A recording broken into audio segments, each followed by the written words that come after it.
Hello दोस्तों, स्वागत है आप सभी का आपके अपने यूट्यूब चैनल है हमारा वर्ल्ड पॉइंट में। आज आपके लिए प्रैक्टिस सेट नंबर 14 लेके आए हैं।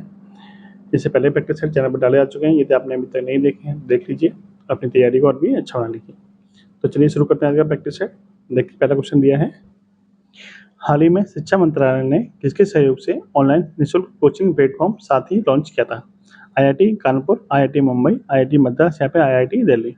तो IIT कानपुर के द्वारा साथी प्लेटफॉर्म लॉन्च किया गया था, जो कि ऑनलाइन कोचिंग के लिए, निःशुल्क कोचिंग के लिए है। ठीक है। बात करें शिक्षा मंत्रालय की, तो अभी जो नई कैबिनेट गठित हुई है उसमें शिक्षा मंत्री कौन बने हैं? उसमें शिक्षा मंत्री बने हैं आपके धर्मेंद्र प्रधान। ठीक है, धर्मेंद्र प्रधान। नेक्स्ट देखिए, हाल ही में मिस्र का सर्वोच्च सम्मान ऑर्डर ऑफ द नाइल किसे सम्मानित किया गया है? राष्ट्रपति द्रौपदी मुर्मू, प्रधानमंत्री नरेंद्र मोदी, उपराष्ट्रपति जगदीप धनखड़ या फिर गृह मंत्री अमित शाह? तो ये जो अवार्ड है ऑर्डर ऑफ द नाइल, ये मिला है आपका प्रधानमंत्री नरेंद्र मोदी जी को। नेक्स्ट देखिए, भारत सरकार द्वारा अक्टूबर 2023 में इजराइल हमास युद्ध क्षेत्र से नागरिकों को स्वदेश लाने के लिए कौन सा अभियान शुरू हुआ था? तो इजराइल और हमास के क्षेत्र से नागरिकों को निकालने के लिए जो ऑपरेशन शुरू किया गया था सरकार द्वारा, वो कौन सा था? वो था आपका ऑपरेशन अजय। ऑप्शन नंबर ये आपका एकदम सही हो जाएगा। नेक्स्ट देखिए, क्वेश्चन दिया है 2023 में वर्ल्ड पॉपुलेशन डे की थीम क्या थी? IP and youth, unleashing the power of gender equality, या फिर forging a sustainable and peaceful common future, या फिर access for all, partnership policy and progress? इसका राइट आंसर क्या है? Option number B, unleashing the power of gender equality. आपसे पूछा जाए कि वर्ल्ड पॉपुलेशन डे कब मनाया जाता है, तो वर्ल्ड पॉपुलेशन डे मनाया जाता है आपका 11 जुलाई को। ठीक है। विश्व जनसंख्या दिवस कब मनाते हैं? तो 11 जुलाई को विश्व जनसंख्या दिवस मनाया जाता है। नेक्स्ट प्रश्न देखिए, किस पड़ोसी देश को land of the thunder dragon कहा जाता है? तो बर्मा, नेपाल, बांग्लादेश या फिर भूटान? तो भूटान को बोलते हैं land of the thunder dragon. इसको land of the thunderbolt भी कहा जाता है। ठीक है। बात करें भूटान की, तो भूटान की राजधानी क्या है? तो भूटान की राजधानी है थिम्पू।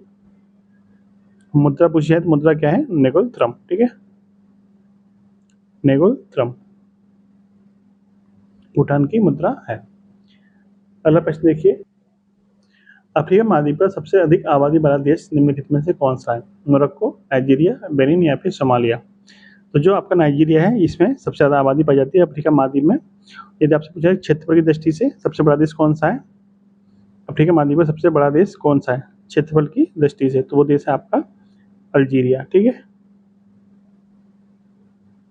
और अफ्रीका महाद्वीप को हम और किस नाम से जानते हैं? तो अफ्रीका महाद्वीप को हम काला महाद्वीप भी कहते हैं। ठीक है। नेक्स्ट प्रश्न देखिए, भारतीय मुद्रा में 2000 रुपये के नोट का आकार क्या है?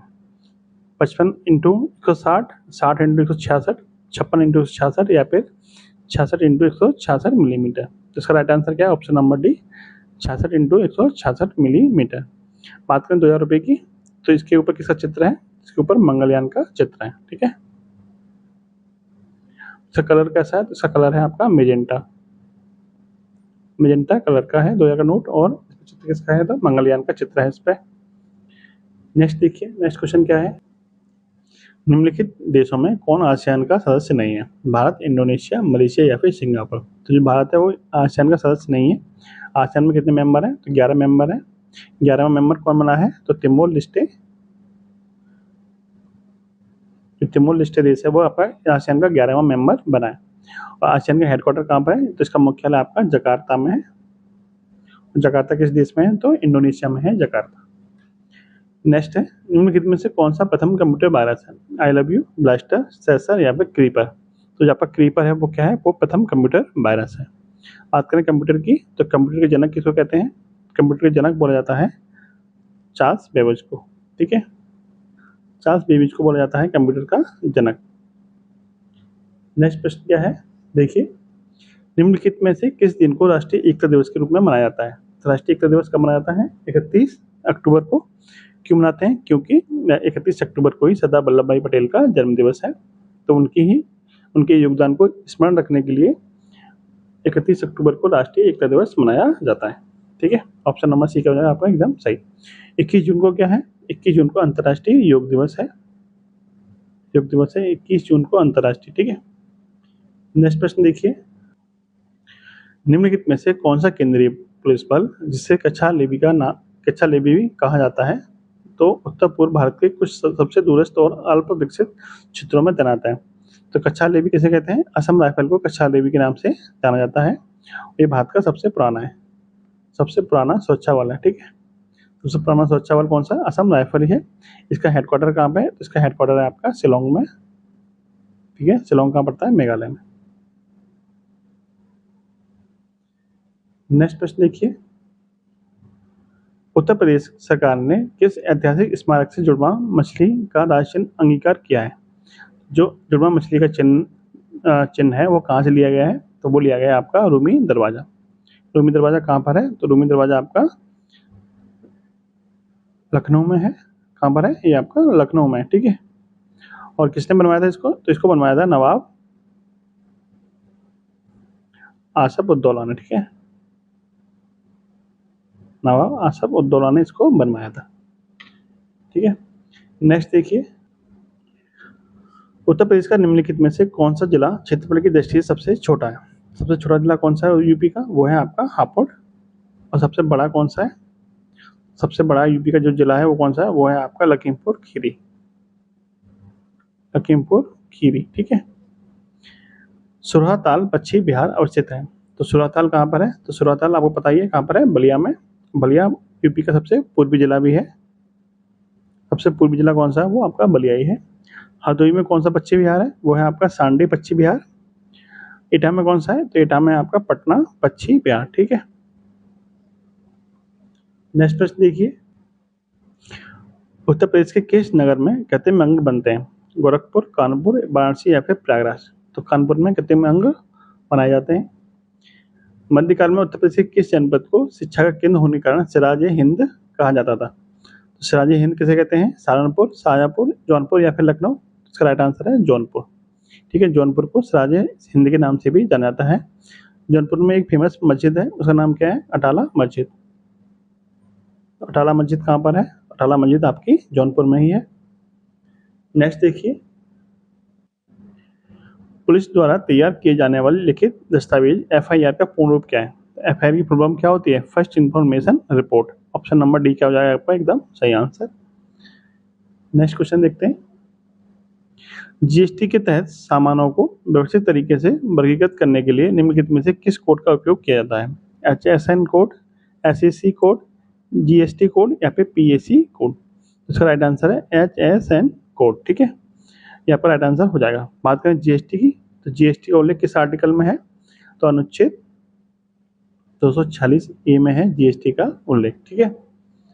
नेक्स्ट प्रश्न देखिए, आर्थिक समीक्षा को तैयार करने तथा प्रकाशित करने का दायित्व निम्नलिखित में से किसको है?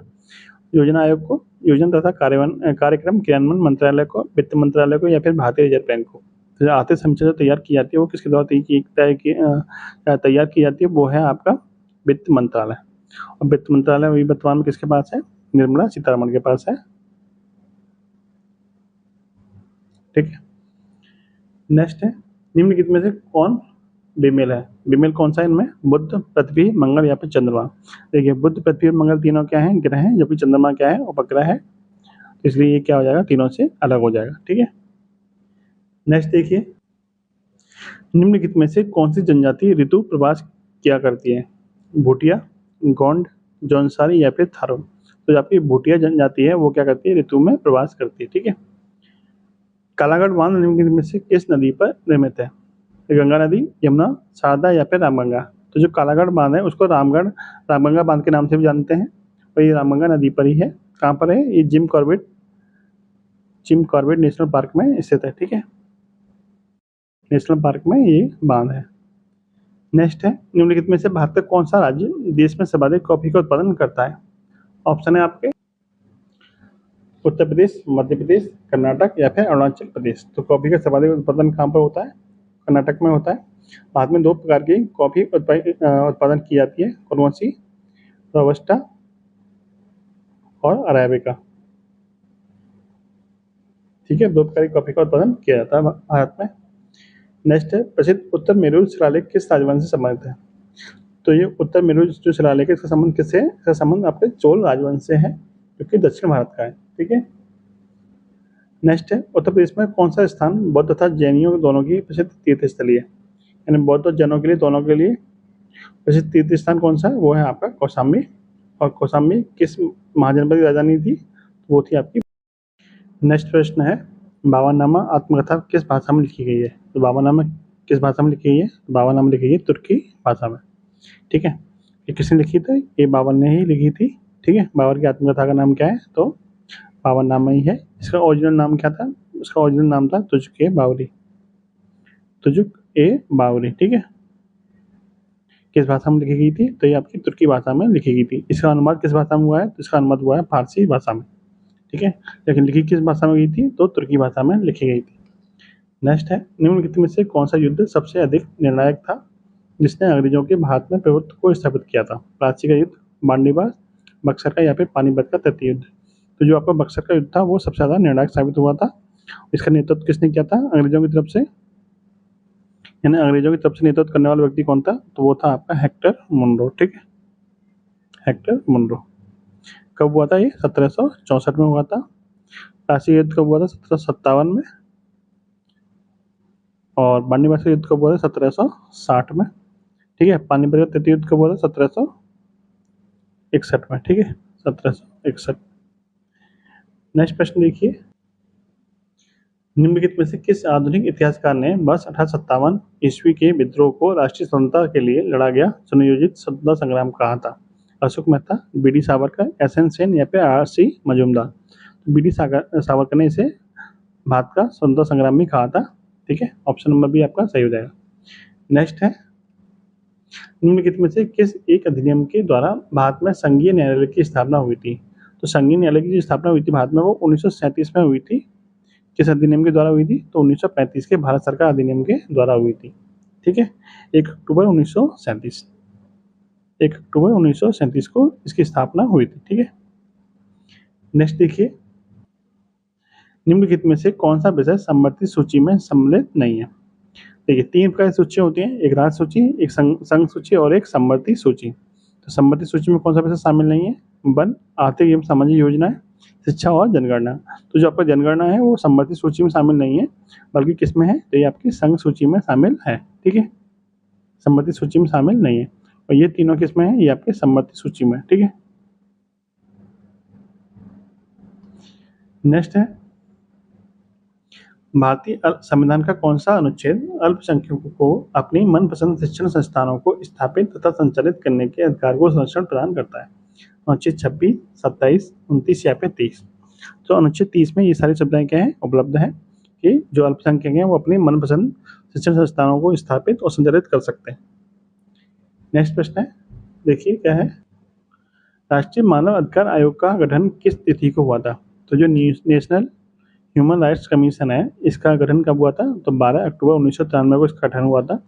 इसके वर्तमान में हेड कौन है? तो ए.के. मिश्रा यानी कि अरुण कुमार मिश्रा इसके वर्तमान में हेड है। ठीक है, नेक्स्ट प्रश्न देखते हैं, भारतीय संविधान सभा द्वारा स्थापित मौलिक अधिकारों तथा अल्पसंख्यकों हेतु सलाहकार समिति के अध्यक्ष निम्नलिखित में से कौन थे? जवाहरलाल नेहरू, सरदार वल्लभ भाई पटेल, एस.सी. मुखर्जी, जे.बी. कृपलानी?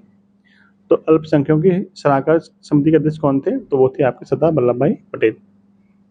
इनको लौह पुरुष के नाम से भी जानते हैं, लौह पुरुष। ठीक है, नेक्स्ट है किसी पदार्थ की मात्रा को मापने के लिए निम्नलिखित में से कौन सी ऐसी इकाई है? तो पदार्थ की मात्रा नापने के लिए किसका प्रयोग करते हैं? उसकी इकाई क्या है? उसकी इकाई है मोल। ठीक है, पदार्थ की मात्रा किस में नापते हैं? तो मोल में नापी जाती है पदार्थ की मात्रा। मीटर में क्या नापते हैं? लंबाई। ठीक है, और कैंडिला जो कि तीव्रता का मात्रक है,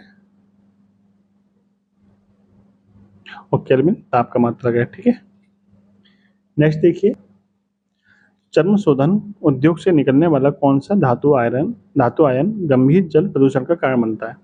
जिंक, मैग्नीशियम या फिर आर्सेनिक या फिर क्रोमियम? तो जो क्रोमियम होता है वो क्या होता है? जल प्रदूषण का महत्वपूर्ण कारक बनता है।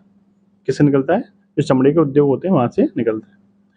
हमारे ब्रह्मांड में कौन सा तत्व सर्वाधिक प्रचुरता में पाया जाता है? नाइट्रोजन, ऑक्सीजन, हाइड्रोजन या फिर सिलिकॉन? सबसे ज्यादा जो मात्रा में पाया जाता है वो क्या है? वो हमारा हाइड्रोजन है। हाइड्रोजन के कितने समस्थानिक होते हैं? हम हाइड्रोजन के 3 समस्थानिक होते हैं। कौन कौन से होते हैं? 1H1, 1H2 और 1H3। ठीक है। प्रोटियम, ड्यूटेरियम और tritium.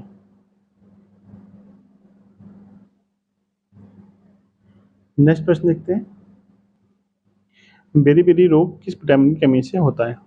Vitamin C, vitamin E, vitamin B one या फिर विटामिन के। जो बेरी-बेरी रोग है वो विटामिन बी1 की कमी से होता है और विटामिन बी1 का रासायनिक नाम क्या है? थायमीन। ठीक है। विटामिन ई की कमी से कौन सा रोग होता है? बांझपन। विटामिन के की कमी से क्या होता है? रक्त का थक्का नहीं जमता है। रक्त का थक्का क्या होता है? जमता नहीं है। और विटामिन सी की कमी से स्कर्वी रोग होता है। ठीक है। और एक लास्ट क्वेश्चन देखिए, निम्नलिखित में से किस वैज्ञानिक ने अष्टक सिद्धांत प्रदान किया था? Marie Curie, John Newlands, Galileo या फिर माइकल फैराडे। तो जॉन न्यूलैंड से उन्होंने क्या किया था? इन्होंने आपके अष्टक सिद्धांत दिया था। ठीक है। तो ये था आज का प्रैक्टिस सेट। वीडियो आपको कैसी लगी कमेंट बॉक्स में जरूर बताइएगा। जय हिंद, जय भारत।